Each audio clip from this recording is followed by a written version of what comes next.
વિસાવદરના ધારાસભ્ય ગોપાલ ઇટાલિયા દ્વારા હવે ભાજપ ઉપર આક્ષેપ મૂકવામાં આવ્યા છે। અરવિંદ કેજરીવાલ એક તરફ ગુજરાતના પ્રવાસે છે અને જે સમયે સભા રાખવામાં આવી હતી એ જ સભાનો જે પાર્ટી પ્લોટ છે એમાં ભારતીય જનતા પાર્ટીએ દાદાગીરી કરીને ત્યાં આમ આદમી પાર્ટીને તે પાર્ટી પ્લોટ ન આપવા માટેની વાત કરવામાં આવી છે અને આ જ સમગ્ર વિષયને લઈને હવે ગોપાલ ઇટાલિયા દ્વારા મોટા ખુલાસા કરવામાં આવ્યા છે। આ વિષયને લઈને વિગતે વાત કરીએ। નમસ્કાર, હું હંસિની અને તમે જોઈ રહ્યા છો નિર્ભય ન્યૂઝ। અરવિંદ કેજરીવાલ ગુજરાતના પ્રવાસે છે। તેઓ કાર્યકર્તાઓને મળવાના છે, સભા સંબોધવાના છે, પરંતુ અમદાવાદની અંદર જે સ્થળે આમ આદમી પાર્ટીની સભા રાખવામાં આવી હતી એ સ્થળે ભારતીય જનતા પાર્ટીએ દાદાગીરી કરી છે એવા આક્ષેપો ગોપાલ ઇટાલિયા દ્વારા લગાવવામાં આવ્યા છે। અને બાદ તે જેની આ પાર્ટી પ્લોટ છે, જે આમ આદમી પાર્ટીની પહેલા સભા હતી, એ વ્યક્તિ પાસેથી લેખિતમાં એવું લેવડાવવામાં આવ્યું છે કે આમ આદમી પાર્ટીને તે પોતાનો પાર્ટી પ્લોટ નહીં આપે એવા પણ ક્યાંક આક્ષેપ છે તે ગોપાલ ઇટાલિયા દ્વારા મૂકવામાં આવ્યા છે। વધુમાં આ વિષયને લઈને તેમના દ્વારા શું કહેવામાં આવ્યું છે સાંભળીએ। આમ આદમી પાર્ટી દ્વારા અમારા રાષ્ટ્રીય કન્વીનર શ્રી અરવિંદ કેજરીવાલજીની પ્રેરક ઉપસ્થિતિમાં અમદાવાદના નિકોલ ખાતે આવેલા એક પ્રાઇવેટ પાર્ટી પ્લોટમાં આમ આદમી પાર્ટીના બૂથ કાર્યકર્તાઓની એક મીટિંગનું આયોજન કરવામાં આવ્યું હતું। ઘણા સમય પહેલા 20-25 દિવસ પહેલા આ આખા કાર્યક્રમની રૂપરેખા તૈયાર કરવામાં આવી હતી। આ આખા કાર્યક્રમની તૈયારીના ભાગરૂપે પ્રાઇવેટ પાર્ટી પ્લોટ બુક કરવામાં આવ્યો, પોલીસને જાણ કરવામાં આવી, અરવિંદજીની તારીખ લેવામાં આવી, પ્રદેશ ટીમના સૌ સાથીઓને જાણ કરી, કાર્યકર્તાઓ સુધી મેસેજ પહોંચાડ્યો કે આપણે આ તારીખે આટલા વાગ્યે આ જગ્યાએ ઉપસ્થિત રહેવાનું છે। આ તમામ કાર્યક્રમની તૈયારી થઈ ગઈ, જાણ થઈ ગઈ। ત્યારબાદ ગઈકાલે ભાજપ પક્ષે તાનાશાહી અને ગુંડાગર્દીની બધી હદ વટાવી। દોસ્તો, દરેક રાજકીય પક્ષોને પોતપોતાના પક્ષની સભા અને મીટિંગ કરવાનો આ ભારત દેશમાં અધિકાર છે અને આઝાદી પહેલાથી પણ રાજકીય પક્ષ, તે સમયે જે રાજકીય પક્ષો હતા એ બધા જ લોકો આટલા વર્ષોથી પોતપોતાની સભાઓ કરતા આવ્યા છે। દેશના તમામ રાજ્યોમાં વિરોધ પક્ષો, સત્તા પક્ષો પોતપોતાની રીતે જાહેર સભાઓ, કાર્યકર્તા મીટિંગો કે અન્ય કાર્યક્રમો પક્ષના કરતા હોય છે। ક્યારેય કોઈ પક્ષના કાર્યકર્તાઓને કે કોઈ પાર્ટીને કાર્યક્રમ કરતા રોકવાની બાબત બની નથી। ગુજરાતની અંદર 30 વર્ષથી બીજેપી સરકારમાં હોવા છતાં પણ અમારા જેવી સાવ નવી, સાવ નાની આમ આદમી પાર્ટીને જો ભાજપે રોકવા માટેના ષડયંત્રો રાતના 3 વાગ્યા સુધી કરવા પડતા હોય તો એ ભાજપ માટે શરમજનક બાબત છે। ગઈકાલે રાત્રે 3 વાગ્યા સુધી હું અમારી પાર્ટીના બધા જ નેતાઓ જાગતા હતા। અમે જે પાર્ટી પ્લોટ બુક કરાયો છે એ પાર્ટી પ્લોટના માલિકને ભાજપના માણસોએ ધાક ધમકી મારી કે તારા ધંધા બંધ કરાવી દેશું, તારે ત્યાં રેડ પડાવી દેશું, તારે ત્યાં આમ તેમ કરી નાખશું વગેરે કરી જે પાર્ટી પ્લોટ અમે 11 તારીખે બુક કરાયો એ પાર્ટી પ્લોટને ગઈકાલે રાત્રે કેન્સલ કરવામાં આવ્યો।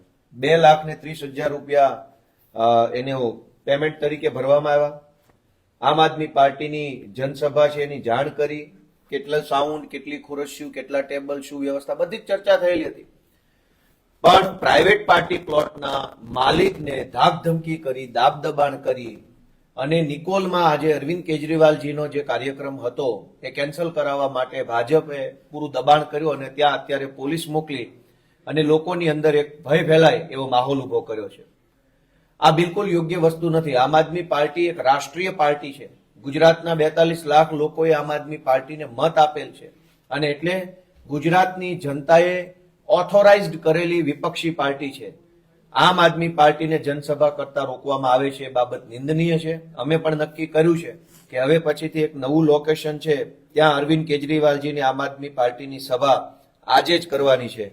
આજે લોદરિયાલ મોડાસર રોડ ઉપર ગુજરાત ગેસ સ્ટેશનની બાજુમાં લોદરિયાલ જે આવ્યું છે ત્યાં સાણંદ બાવળા પાસે ત્યાં બપોર પછી નિર્ધારિત સમયે 2:30 વાગ્યાથી લઈ અને જે અમારો નિર્ધારિત સમય છે એ સમયે અરવિંદ કેજરીવાલજીની જાહેર સભા થવાની છે।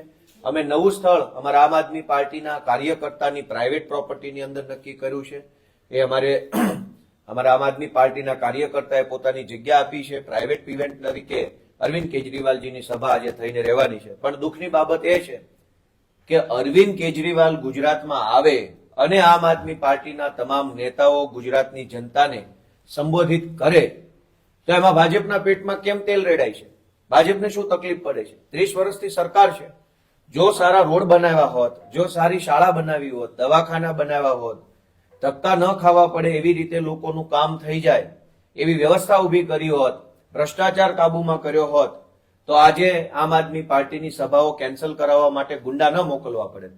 ભાજપે અમારી સભાઓમાં ગુંડા મોકલવા પડે, અમારી સભા કેન્સલ કરાવવા ગુંડાઓ મોકલવા પડે, દર્શાવે છે કે આવનારા દિવસોમાં આમ આદમી પાર્ટી લોકોની વચ્ચે ખૂબ મજબૂતીથી ઉભરી આવવાની છે. એનો અંદાજ ભાજપને આવી ગયો છે. ભાજપ ગમે તેટલા રોકવાના પ્રયત્નો કરે, અમારા અનેક કાર્યકર્તાઓ પર એફઆઈઆર કરી અને રોકવાની કોશિશ કરી છે. અમારા માનની રાજુભાઈ કરપડા, માનની પ્રવીણભાઈ રામ, રમેશભાઈ મેર સહિતના અનેક આગેવાનો આજે પણ જેલમાં છે. અમારા કાર્યકર્તાઓને રોકવાની કોશિશ થઈ, છતાં અમે ન રોકાયા. તો અમારા કાર્યક્રમોની અંદર હુમલાઓ કરાવવાની ઘટના બની, છતાં અમે ન રોકાયા. તો હવે અમારા કાર્યક્રમ જ બંધ કરી દેવાની ભાજપે જે કોશિશ કરી છે એની સામે આમ આદમી પાર્ટી બિલકુલ ડર્યા વગર પૂરી તાકાતથી, પૂરા જોશથી લડશે. અને આજે અરવિંદ કેજરીવાલનો કાર્યક્રમ પૂરા જોશથી અને વટથી ત્યાં સાણંદ બાવળા રોડ ઉપર કરવામાં આવશે.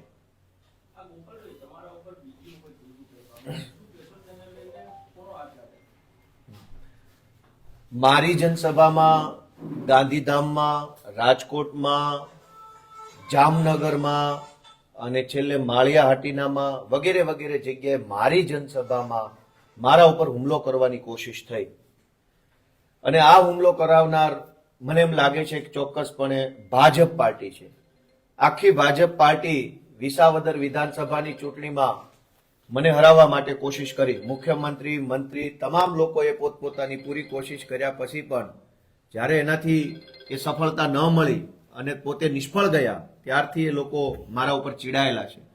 ગુજરાતની આ એક જ એવી પેટા ચૂંટણી છે કે જેનો પડઘો આખા દેશમાં પડ્યો. ભાજપની શરમજનક રીતે વિસાવદરમાં હાર થઈ. ભાજપ આ હારથી બોખલાઈ જઈને, ઉશ્કેરાઈ જઈને મને ખરાબ ચિતરવા માટે, અમારી પાર્ટીને ખરાબ ચિતરવા માટે, લોકોમાં ભય ફેલાવવા માટે થઈ અને છાશવારે આવા હુમલાઓ મારા ઉપર કરાવવાની કોશિશ કરે છે. પણ હું ભાજપથી ડરતો નથી ને ભવિષ્યમાં ડરવાનો નથી. આજે કદાચ જૂતું મારે છે, કાલ મને છરી કે તલવાર મારી દેશે તો પણ હું ભાજપની સામે લડતો રહીશ.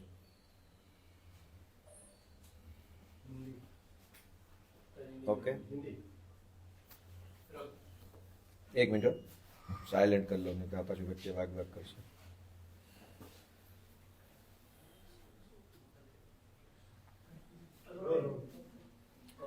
आज गुजरात में आम आदमी पार्टी के राष्ट्रीय कन्वीनर श्री अरविंद केजरीवाल जी का पार्टी के बूथ कार्यकर्ताओं के साथ संवाद का कार्यक्रम आयोजित किया गया था. पिछले कई दिनों से लगातार हम इस कार्यक्रम को सुचारू रूप से सफल बनाने के लिए कोशिश कर रहे थे. कई दिन पहले हमने प्राइवेट पार्टी प्लॉट से